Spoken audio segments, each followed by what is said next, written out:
आज मैं आपको एक्सप्लेन करूंगी वन डे कॉमिक बुक का फाइनल पार्ट जिसका नाम है डायरी ऑफ ब्रेकिंग अप। तो हम देखते हैं कि प्रिस्टन एल्सा से ब्रेकअप कर रहा होता है और प्रिस्टन बोलता है कि हम दोनों के लिए डिफ़िकल्ट है पर हमें अलग होना होगा।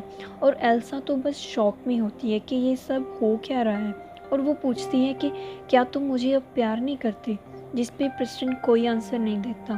तो नेक्स्ट डे एल्सा उस अपार्टमेंट को छोड़ देती है और कहीं और शिफ्ट हो जाती है और वो अपनी पिक देखकर बहुत रो रही होती है क्योंकि उसकी रिलेशन को पूरे 5-6 साल हो जाते हैं और ऐसा होगा उसने कभी एक्सपेक्ट नहीं किया था।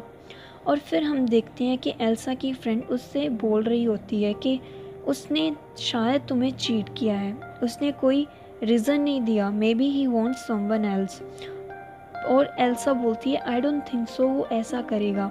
उसकी फ्रेंड उसे चेंज होने के लिए और मूव ऑन होने के लिए बोल रही होती है कि ऐसा ही लाइफ नहीं चलेगी।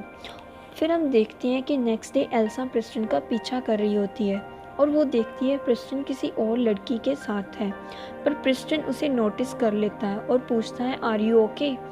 एल्सा पूछती है कि वो कौन है जिसके साथ तुम इतने अच्छे से बात कर रहे थे। तब प्रिस्टन बोलता है कि ऐसा कुछ नहीं है, अगर ऐसा होता आई डिड टेल यू। फिर एल्सा चली जाती है और सोचती है तुम मुझे प्यार नहीं करते अब, क्या सिर्फ यही रीज़न है। उसके बाद एल्सा जॉब क्विट कर देती है और बस सारा दिन अकेले घर में रहती है और ऐसा वो पूरे 1 मंथ तक करती है। पर फिर उसे रियलाइज़ होता है कि ये सब ठीक नहीं है, मुझे काम करना ही होगा, मेरा बैलेंस बहुत लो हो गया है और ऐसे में सर्वाइव नहीं कर पाऊँगी। और फिर वो जॉब ढूंढने में लग जाती है और उसे एक जॉब मिल भी जाती है। फिर हम देखते हैं वही हाई स्कूल जिसमें एल्सा पढ़ती होती थी और ये सीन बास्केटबॉल ग्राउंड का होता है, मतलब लूसियाना और एल्सा एक ही स्कूल में पढ़ते थे।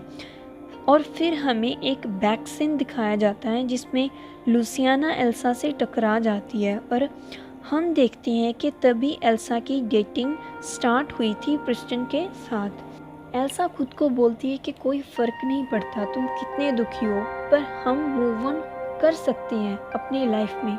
जब एल्सा जॉगिंग कर रही होती है उसे प्रिस्टन का कॉल आता है और वो बोलता है कि मैं तुम्हें बहुत मिस कर रहा हूँ, मुझे लगा था कि सब ठीक हो जाएगा पर ऐसा हुआ नहीं, मैं बस तुम्हें याद करता रहता हूँ। तब एल्सा बोलती है कि तुम तो ब्रेकअप करना चाहते थे। तो फिर प्रिस्टन बोलता है I know it's my fault, पर तब मुझे नहीं ऐसा पता था कि तुम मेरे लिए कितनी इम्पोर्टेंट हो।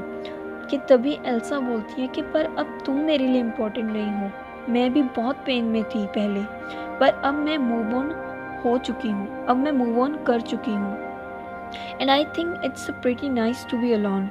प्रिस्टन कहता है कि is this your choice. Elsa बोलती है हाँ, और मुझे कॉल मत करना, गुड बाय। और हम देखते हैं कि एल्सा अब बहुत ठीक है और वो अपने काम में खुश है। तभी हम देखते हैं कि एल्सा उसी बुक स्टोर में जाती है जिसमें बेला काम कर रही होती है और वो कुछ ओल्ड डिज़ाइन देखने के लिए जाती है कि तभी बुक देखते देखते उसे ड्रीम कैचर बुक भी मिल जाती है जो हमारी स्टोरी की स्टार्टिंग में थी और वो उस बुक को बाय कर लेती है। फिर हम देखते हैं कि बाहर स्नो पड़ रही थी। देन बेला को क्लर्क का प्रॉमिस याद आता है और वो बहुत खुश हो जाती है। और जैसे ही एल्सा बाहर निकलती है हमारी मुलाकात होती है लूसियाना और मैथ्यू से, जो एक दूसरे के साथ थे और बहुत इन्जॉय कर रहे थे और बहुत खुश भी थे। और फाइनली हमें दिखाया जाता है क्लर्क सच में बेला के लिए वापस आया था अपना प्रॉमिस पूरा करने के लिए। तो एक बुक में हमें डिफरेंट स्टोरी देखने को मिली और डिफरेंट एंडिंग भी है। अब हम बात कर लेते हैं इन स्टोरीज़ और मेन थीम के बारे में। फर्स्ट तो जो स्टोरी है हम देखते हैं वो बेला और क्लर्क की होती है, जो कुछ टाइम में ही इतना ज़्यादा एक दूसरे को अंडरस्टैंड कर लेते हैं और आखिर तक साथ होते हैं। इस कॉमिक बुक में हमें लव की 3 अलग अलग डेफिनेशन मिलती हैं। First, true and deep love can happen even on a first sight, like Bella and Clark. Second, your love will accept you as you are, like Luciana और Matthew, क्योंकि वो लूसियाना को accept कर लेता है चाहे वो लड़कों जैसी ही क्यों नहीं थी।